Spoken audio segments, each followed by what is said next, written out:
తెలంగాణ మలిదశ ఉద్యమంలో అసూలు బాసిన పోలీస్ కిష్టయ్య గారు డిసెంబర్ 1వ తేదీన రాత్రి 2 గంటలకు సెల్ టవర్ ఎక్కి తన తుపాకీతో కాల్చుకొని వీర మరణం పొందడం జరిగింది. కాబట్టి తన యొక్క పోరాట పటిమను, తన యొక్క ఉద్యమ పటిమను ముదిరాజు ముద్దు బిడ్డలు గాని, యావత్ తెలంగాణ ప్రజలు గాని తన పోరాట పటిమను స్వీకరించి ఉద్యమంలో ముందుకు నడిచినటువంటి అతని ఆశయాలను కొనసాగించాలంటే ప్రభుత్వం కూడా తన యొక్క వర్ధంతిని అధికారికంగా నిర్వహించాలని మెపా డిమాండ్ చేస్తుంది. అదే విధంగా డిసెంబర్ 1వ తేదీన అందరూ పోలీస్ కిష్టయ్య గారి యొక్క వర్ధంతిని నిర్వహించాలని. ఎందుకంటే మొట్టమొదటిసారి అమరత్వం పొందినటువంటి వ్యక్తి పోలీస్ కిష్టయ్యనే. ఎందుకంటే ఉద్యమంలో ఉన్నటువంటి వారు కాలేజీలో ఉన్నటువంటి శ్రీకాంతాచారి గారు నవంబర్ 29వ తేదీన పెట్రోల్ పోసుకునడం జరిగింది.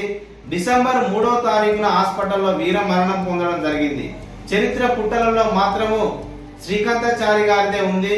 మరి పోలీస్ కిష్టయ్య డిసెంబర్ 1వ తేదీనే చనిపోవడం జరిగింది అనేటువంటిది ప్రభుత్వం కూడా గుర్తించి అధికారికంగా దాన్ని లిఖిత పూర్వకంగా అధికారికంగా గుర్తించి డిసెంబర్ 1వ తేదీన పోలీస్ కిష్టయ్య గారి వర్ధంతిని ప్రభుత్వమే అధికారికంగా నిర్వహించాలని MEPA Mudiraj employees and professionals association demand చేస్తుంది, కోరుతుంది, విన్నవించుకుంటుంది.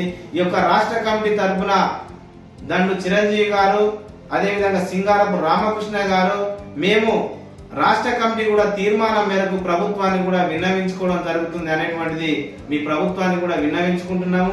ఈ సందర్భంగా యావత్ తెలంగాణలో ఉన్న సబ్బండ వర్గాలు, సబ్బండ కులాలు, మతాలకు, కులాలకు అతీతంగా తెలంగాణ ఉద్యమం కోసం అసలు బాసిన పోలీస్ కిష్టయ్య గారి వర్ధంతిని అందరూ కూడా జరుపుకోవాలని మెపా డిమాండ్ చేస్తూ విన్నవించుకుంటుంది. కాబట్టి ప్రభుత్వం కూడా ఆ దిశగా ఆలోచన చేయాలని కోరుకుంటూ జై ముదిరాజ్, జై ముదిరాజ్, జై మెపా, జై మెపా, జై పెద్దమ్మ తల్లి, జై పెద్దమ్మ తల్లి, కిష్టయ్య జోహార్ జోహార్, జోహార్ పోలీస్ కిష్టయ్య, జోహార్ జోహార్.